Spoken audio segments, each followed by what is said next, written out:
Je pense que tu l'as remarqué, il y a des gens qui s'entraînent à la salle fort depuis des années. C'est peut-être même ton cas.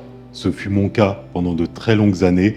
Mais on s'entraîne fort, on en voit à chaque séance et il y a très peu de résultats, voire on stagne année après année. En général, dans ce cas de figure, on se dit qu'on devrait pousser plus, mettre plus lourd, rajouter du volume, rajouter de la fréquence, plus d'entraînement, plus de séries. La vérité, c'est qu'on a oublié quelque chose qui est fondamental dans notre pratique. La question à se poser n'est pas combien tu pousses, c'est comment tu pousses. Et ça change tout dans votre pratique et par extension pour vos résultats. Voici donc le sujet que nous allons aborder aujourd'hui. Il est temps de reprendre les choses en main.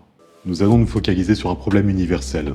On est nombreux, mine de rien, à s'entraîner avec une certaine intensité. On en voit sur nos séries. Le truc, c'est qu'on se focalise justement systématiquement sur cette charge. Toujours plus. Mais trop rarement sur comment on déplace cette charge. On déplace des poids, mais on ne construit pas vraiment un physique. C'est-à-dire qu'en fonction de notre anatomie, de notre morphologie, nos points forts vont tout de suite prendre l'ascendant sur nos points faibles. D'ailleurs, je suis l'exemple typique de cette mauvaise façon de faire. Pendant des années, plus de 10 ans, peut-être même 15 ans, j'ai poussé sans réfléchir. Toujours plus lourd, toujours plus de poids, mais aucune préoccupation sur la technique, sur comment je pousse. Et malheureusement, mon développement, avec des guillemets, a été en adéquation avec cette façon de faire. C'est-à-dire que les zones qui se développent facilement chez moi, par exemple le dos, prenaient sans problème, sans que j'y réfléchisse. Par contre, les zones plus problématiques, comme les pecs, ne se développaient pas du tout. C'est les épaules qui faisaient l'essentiel du travail. Et un beau jour, au gré des rencontres, au gré des divers coachings que j'ai pu suivre, j'ai enfin compris que progresser, ce n'est pas pousser toujours plus lourd, c'est pousser mieux. Et ça a littéralement changé mon évolution. Pour illustrer ce dont je viens de parler, on va partir tout de suite sur un cas concret, c'est-à-dire la presse pour les pecs. Je vais tout d'abord vous montrer l'exécution que je vois le plus souvent dans les salles et qui était également la mienne pendant des années de pratique. Donc vous voyez, en général, on prend très peu de temps de se placer, on se jette sur la machine et on pousse comme ça. Alors pareil, j'en vois beaucoup. D'abord, ils se mettent sur le banc, ils sortent les poignets comme ça. Vous voyez, les épaules sont complètement décollées. Après, ils se placent et à partir de là, ils envoient. Et vous voyez, sans le moindre contrôle et avec, regardez bien mes épaules, qui vont d'avant en arrière. Donc là, c'est les épaules qui vont faire l'essentiel du travail, les triceps en fonction des jambes. Mais c'est ce que j'ai fait pendant des années et c'est ce que beaucoup font en fonction des particularités morphologiques, anatomiques de chacun. Pour certains, ça ira quand même, ils vont prendre des pecs. Mais pour beaucoup d'autres, ils vont surtout prendre des épaules, des triceps, voire ils vont très peu prendre parce que les muscles sont peu sollicités. Maintenant, on va regarder comment optimiser l'exécution rapidement. Je reviendrai plus en détail sur cette machine dans une vidéo dédiée. Mais là, on va faire un petit résumé. Pour ma part, ce qui a tout changé dans le recrutement de mes pecs, c'est déjà de bien prendre le temps de me placer. Vous voyez, je bombe le torse, je sors la poitrine et je cale les épaules en arrière.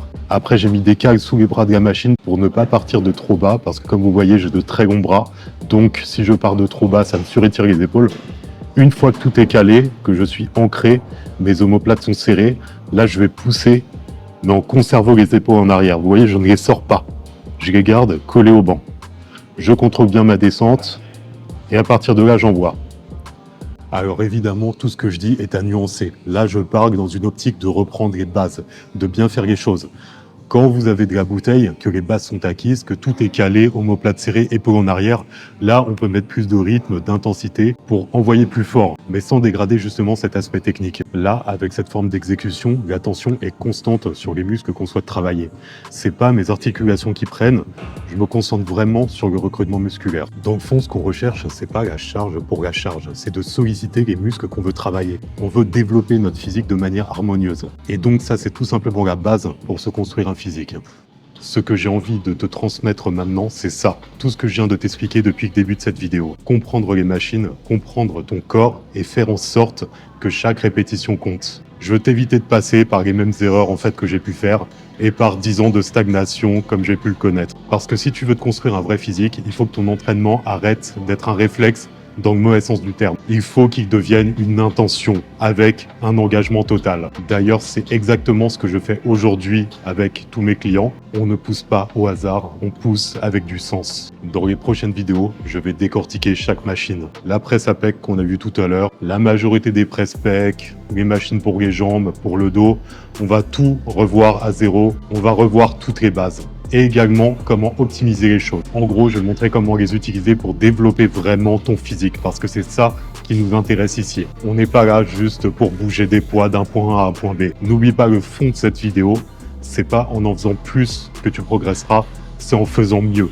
Et c'est exactement ce que je vais essayer de t'enseigner ici. On commence par l'entraînement, les machines, évidemment. On parlera de la diète par la suite, du mental. On va tout explorer pour être sûr de mettre vraiment toutes les chances de ton côté.